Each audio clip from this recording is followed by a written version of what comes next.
वंचित रह जाएगा। तो ये जो सिस्टम है ये बिल्कुल फेल है, बोगस है, ये सिस्टम नहीं होना चाहिए।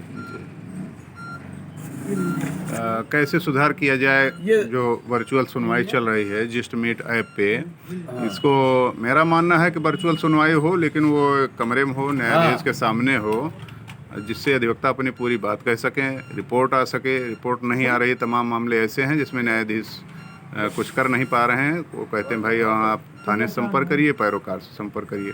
तो इसमें मैं विवेक जी ये कहना चाहता हूँ कि जो पहले वर्चुअल कोर्ट में सुनवाई होती थी, जिसे कक्ष संख्या 8 में वर्चुअल बना हुआ था जब रेगुलर कोर्ट चल रही थी, तो अब इस समय तो भीड़ भी कम है, तो इनको पुनः उसी प्रकार से वर्चुअल कोर्ट में सुनवाई का सिस्टम कर देना चाहिए। उस सिस्टम से इस सिस्टम के बनिस्बत ज़्यादा बेहतर है कि उसी वर्चुअल कोर्ट में उसको कर दें। दूसरी चीज़ ये है कि जो थाने से रिपोर्ट नहीं आती है, बिल्कुल सही कह रहे हैं आप कि थाने से रिपोर्ट ना आने से सब सिस्टम फेल हो जाता है। न जज साहब कुछ कर पाते हैं, न अधिवक्ता कुछ कर पाता है, और वादकारी को न्याय नहीं मिल पाता है। क्या कि पैरोकार रिपोर्ट नहीं लाया है, और पैरोकार इतना जानता है कि इसमें रिपोर्ट आनी है। एक एक रिपोर्ट लाने के लिए 3-3, 4-4 बार मुसन्ने दिए जाते हैं। जूनियर वकील या सीनियर वकील परेशान रहता है, और वो जाने क्यों रिपोर्ट नहीं लाते हैं तो अपने बस्ते में रखे रहते हैं। तो इस संबंध में हमारे बार एसोसिएशन के अध्यक्ष को चाहिए और डिस्ट्रिक्ट जज से मिल के कहें वो एसपी को इस पे बात करें, और सभी जो पैरोकार हैं वो इसमें टाइट किए जाएं, और एक मानक तय कर दिया जाए कि 1 पेशी से 2 पेशी अगर हुई तो तुम्हारे खिलाफ एक्शन ले लिया जाएगा।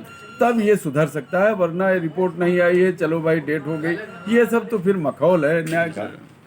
तमाम शिकायतें अभी आ रही हैं कि यहाँ के जो कर्मचारी हैं दीवानी के, ये अधिवक्ताओं की मदद नहीं कर रहे हैं, बड़ा रूखा व्यवहार अपना रहे हैं, सीट पे मिलते नहीं हैं। इस संबंध में कुछ कहना चाहेंगे आप? विवेक जी, बहुत आपने बड़ा इम्पोर्टेंट सवाल पूछा है, और ये इम्पोर्टेंट सवाल के साथ साथ बड़ा ये आवश्यकता है इस पर विचार करने की।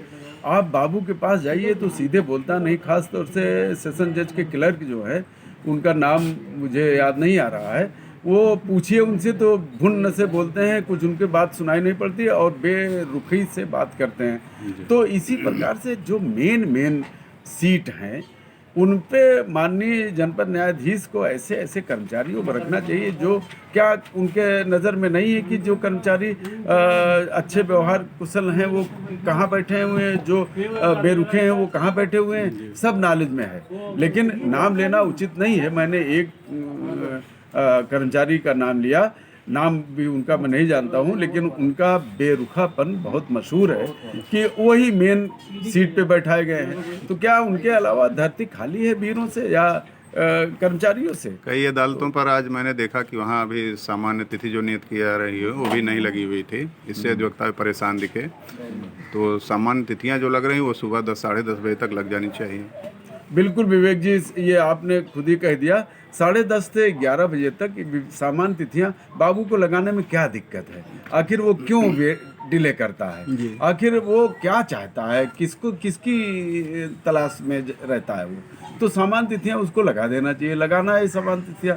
जब माननीय उच्च न्यायालय से एक गाइडलाइन आई हुई है तो उसको फॉलो करना चाहिए। उसमें देर क्यों करते हैं ये? इसलिए सामान्य तिथि लगाने में 11 बजे तक लगा देना चाहिए। जो सुनवाई हो रही है जस्ट मीट ऐप से, अभी मैंने देखा कि कम से कम 20 से 25 अधिवक्ता उस पर जुड़े हुए हैं। यस। वो बारी बारी से सबकी फोटो आती है। एक तरह से वो विधिक पैरोकारी ना होके पंचायत की तरह दिख रही है। ये बिल्कुल सही कर। तो उस पर किसी की ना तो आवाज़ साफ हो पा रही है, ना जज साहब सुन पा रहे हैं कि अधिवक्ता महोदय क्या सुनना चाहते हैं। तमाम लोग ऐसे भी दीवानी में जुड़े हैं जो चैम्बर्स में बैठे हैं, वो हलो हलो करके केवल अपनी फ़ोटो देख रहे हैं। तमाम असुविधाएं हैं। तो ये सुनवाई बंद होनी चाहिए। आप क्या कहना चाहते हैं कि किस तरह से सुनवाई हो जिससे वादकारियों को न्याय मिल सके? विवेक जी, मैंने शायद इस पर अपना विचार दिया था, फिर मैं आपको बता रहा हूँ कि जो वर्चुअल कोर्ट पहले जैसे कक्ष संख्या 8 में चल रहा था, तो वो इससे गनीमत था, बहुत गनीमत था। ये तो फिर मैं रिपीट कर रहा हूँ, ये तो एकदम धज्जी उड़ा दी गई है सिस्टम की। जी। ये कोई तरीका है कि एक उस पे हलो हलो करके सर कि भी माननीय न्यायालय के भी गरिमा को हम नहीं बचा पा रहे हैं, अपनी भी गरिमा को नहीं बचा पा रहे हैं, तो दोनों की गरिमा इसमें प्रश्न चिन्ह लगा हुआ है। इसी वर्चुअल में वही करें जो कक्ष संख्या 8 में जिस प्रकार से था, जी। उसी प्रकार से करेंगे तो हो सकता है कि कुछ सिस्टम सही हो जाए। जी जी, धन्यवाद अयूब जी, बहुत बहुत शुभकामनाएं आपको। आप लोगों की, अधिवक्ताओं की और वादकारियों की समस्या बराबर हमारे सामने उठाते आ रहे हैं, लोगों तक पहुंचा रहे हैं। आपका प्रयास सफल हो, सार्थक रहे, इसके लिए आपको बधाई। बहुत बहुत शुक्रिया विवेक जी, आपका बहुत बहुत शुक्रिया, धन्यवाद।